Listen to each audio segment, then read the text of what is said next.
한국직업방송과 연합뉴스TV가 함께 만드는 취업 전문 뉴스 투데이 고용플러스입니다.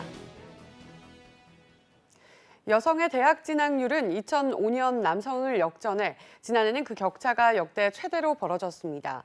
고용률에서는 반대로 남성과의 격차가 크게 줄었는데요. 그만큼 여성들이 느끼는 고용의 질도 좋아졌을까요? 소재영 기자입니다. 지난해 여성의 대학 진학률은 1년 전보다 0.9%포인트 오른 73.8%, 남성보다 8%포인트 가까이 높아 2005년 역전된 지 13년 만에 가장 큰 폭으로 벌어졌습니다. 이른바 유리천장도 갈수록 얇아지고 있습니다. 여성의 고위직 진출이 뚜렷하게 늘어난 겁니다. 초등학교 교장 중 여성 비율은 44.8%로 절반에 육박했고, 공공기관과 500인 이상 대형 사업장 관리자는 5명 가운데 1명이 여성이었습니다. 고용률 역시 상승 추세입니다.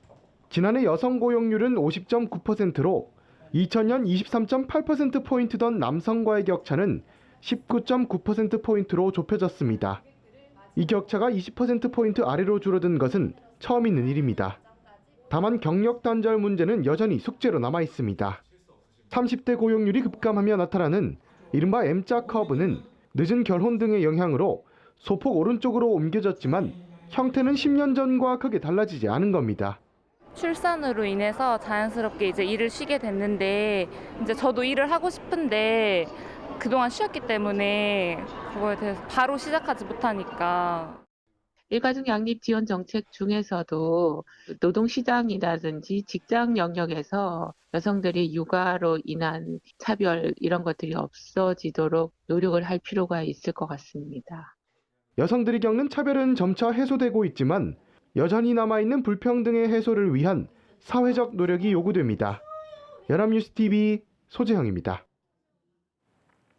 고속도로 톨게이트 요금 수납원들이 한국도로공사에 직접 고용을 촉구하며 요금소 지붕에서 고공농성을 벌이고 있습니다.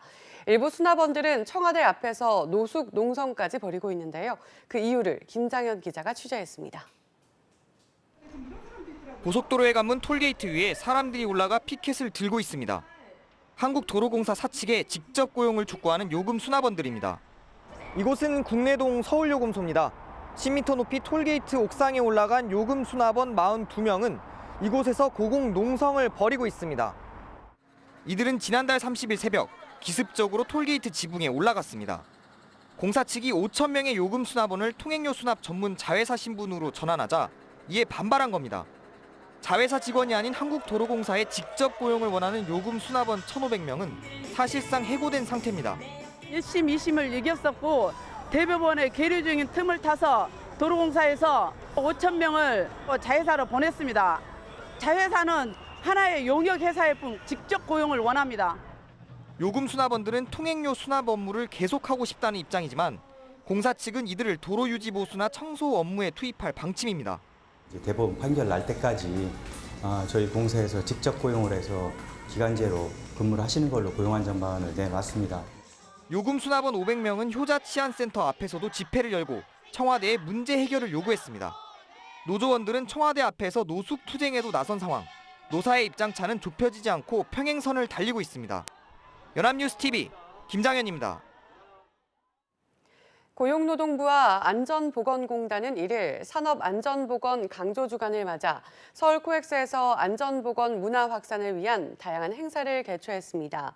안전보건공단은 제52회 산업안전보건의 날 기념식을 시작으로 산업재해 예방 유공자 포상, 국제안전보건 전시회 등의 행사를 오는 5일까지 이어갈 예정입니다. 정부는 매년 7월 첫째 주 월요일을 산업안전보건의 날로 정하고 그 주를 강조주간으로 정해 산업 현장의 안전의식 고취를 위한 행사를 개최하고 있습니다. 앞으로 건설 현장에서 사고가 나면 시공사나 감리사는 반드시 국토교통부에 신고해야 합니다. 국토부는 이런 내용을 담은 건설기술진흥법 시행령 개정안을 1일 시행한다고 밝혔습니다. 지금까지는 사고 발생 시 시공사나 감리사가 발주청과 인허가 기관에 먼저 신고하고 3명 이상 사망 등 중대사고만 발주청이나 인허가 기관이 국토부에 신고해 왔습니다. 하지만 앞으로는 어떤 형태의 사고라도 국토부에 신고해야 하며 하지 않을 경우 300만 원 이하의 과태료가 부과됩니다. 우리 경제 버팀목인 수출이 7개월째 감소했습니다. 미중 무역 분쟁의 장기화 속에 주력 품목인 반도체 수출 부진이 계속되고 있기 때문인데요. 하반기 전망도 밝지는 않습니다. 윤선희 기자입니다. 미중 무역 분쟁에 따른 세계 교역 위축, 반도체와 석유, 화학, 업황 부진 등이 우리 수출의 발목을 계속 잡고 있습니다. 지난달 수출은 441억 8천만 달러로 지난해 같은 달보다 13.5% 감소했습니다. 우리 수출 시장 상위 10개국에 대한 수출이 감소한 가운데 대중국 수출이 24% 줄어 2009년 5월 이후 최대 감소폭을 기록했습니다. 단기 급락과 환율 상승 탓에 효자 품목 반도체와 석유, 화학 수출이 각각 25%, 24% 줄었습니다. 자동차와 선박, 그리고 2차 전지와 전기차 등 신수출 동력 품목이 호조세를 보였지만 역부족이었습니다. 하지만 지난달 수입도 11% 감소해 무역 수지는 41억 7천만 달러로 89개월 연속 흑자를 보였습니다.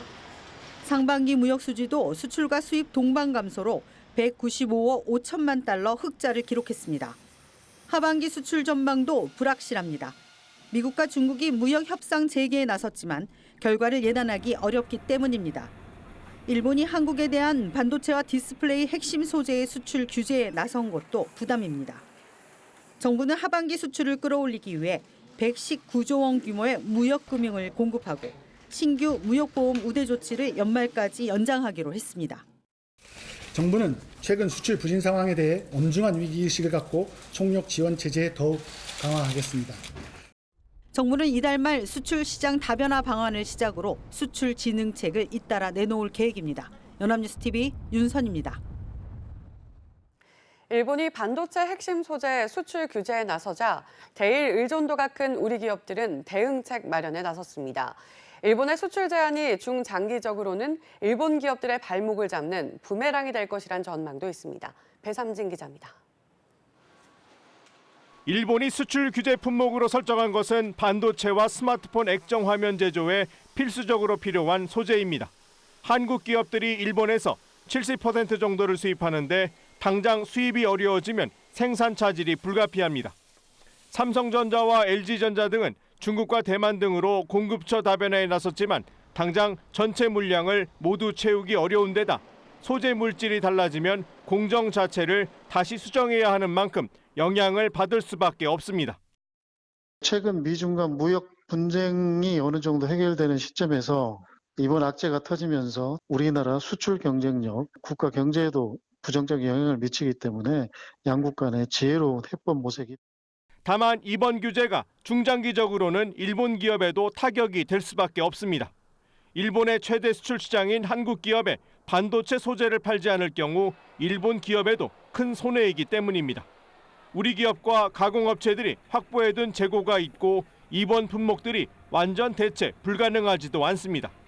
특히 반도체와 디스플레이가 공급 과잉 상태인 만큼 이를 계기로 재고를 소진하고 향후 일본 업체를 상대로 가격 협상력을 높일 수도 있습니다.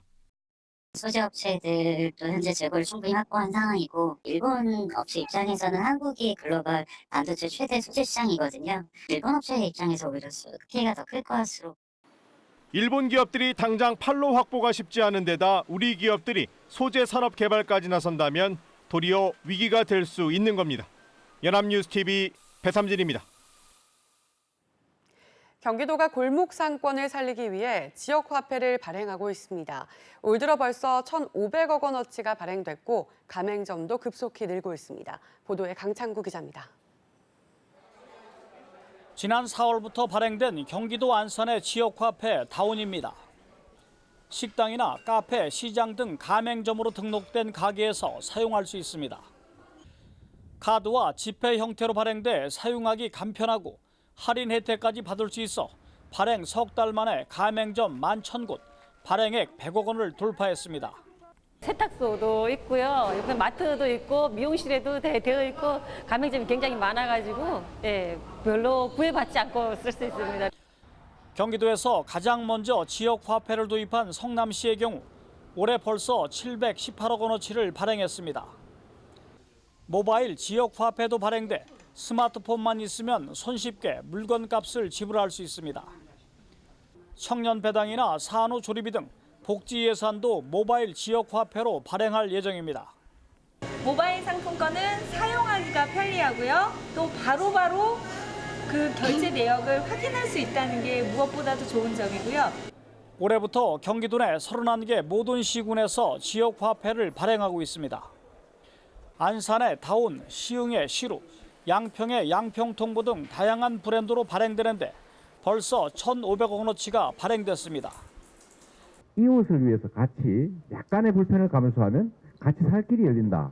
자영업자들이 좀 살아날 길을 만들어 보자라는 겁니다. 경기도는 올 연말까지 5천억 원의 지역화폐를 발행할 예정입니다. 연합뉴스TV 강창호입니다. 정부 쪽에서 마련한 여름철 전력요금 누진제 완화안을 지난주 한국전력이 수용하기로 했죠. 그런데 누진제 완화 대신 원가 이하 전기요금의 인상 추진이 포함됐습니다. 누진제 완화에 따른 손실을 고려한 건데 정부가 받아들일지는 미지수입니다. 이재욱 기자입니다. 한전이사회가 수용한 전기요금 누진제 완화안에 따라 7, 8월 전기요금은 가정당 평균 1,142원 줄어듭니다. 16에서 18% 정도 줄어든다는 게 정부 쪽 추산입니다. 한전이사회는 이와 함께 전기요금 개편 방향도 함께 의결했는데 핵심은 사실상 요금 인상입니다. 우선 원가 이하인 전기요금의 현실화가 명시됐습니다. 에너지 소비 효율 제고와 요금의 이용자 부담 원칙을 분명히 해야 한다는 겁니다. 원가를 반영하면은 인상 부분도 감수해야 되는 거죠. 하루아침에 바꾸면은 파장이 크기 때문에 그 부문별로 단계적 조정안을 만들어야겠죠. 전기 사용량이 적은 소비자에게 매달 4,000원까지 할인해주는 필수 사용량 보장 공제도 폐지 내지 축소됩니다. 또 요금 누진제를 폐지하거나 통신요금과 같은 선택적 전기요금제 도입도 추진하기로 했습니다. 1분기에만 6천억 원대 적자를 낸 상황에서 7, 8월 누진제 완화로 추가 부담이 예상되는 만큼 수익성 개선 방안이 있어야 배임 염의도 피할 수 있기 때문입니다. 한전은 요금제 개편안을 11월까지 마련해 내년 6월까지 정부의 인가를 받는다는 계획도 제시했습니다. 하지만 당장 7, 8월 누진제 완화에 따른 3천억 원가량의 손실은 불가피한데 정부의 실제 지원 여부나 규모는 불투명한 실정입니다. 요금 인상안 역시 정부의 인가가 필요한 만큼 실제 관철은 쉽지 않다는 지적입니다. 연합뉴스TV 이재욱입니다.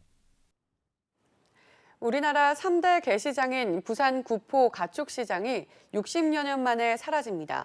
폐쇄된 자리에 든 동물복지시설이 들어선다고 하는데요. 고희훈 기자가 보도합니다. 케이지 속 개를 밖으로 꺼내려 하자 필사적으로 몸부림칩니다. 식용으로 판매하기 위해 전시된 개입니다.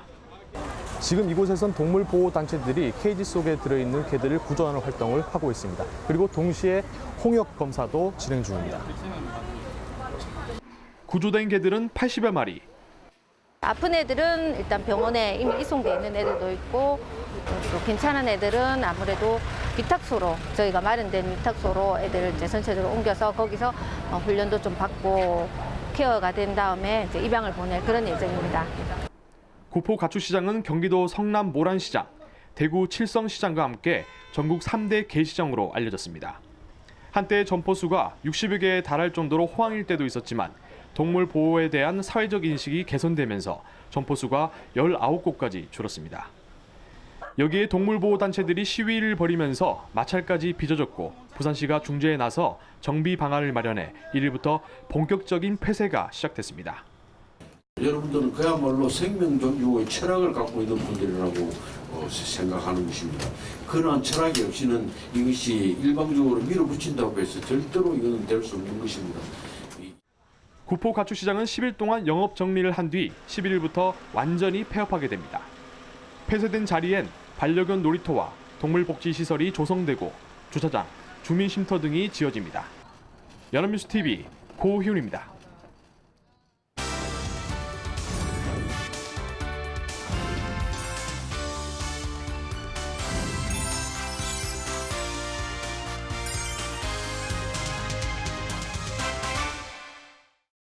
사회적으로 핫한 이슈를 키워드로 알아보는 핫키워드 시간입니다. 안치홍 아나운서 안녕하세요. 안녕하세요. 핫키워드 시간입니다. 상반기 취업 시즌이 끝나고 있습니다. 올해 상반기에 구직 활동을 했던 구직자들은 올해 상반기 취업 시장을 어떻게 바라봤을까요? 핫키워드에서 살펴봅니다. 네, 무더위가 시작되니 상반기 취업 시즌이 서서히 막을 내린다는 게 느껴집니다.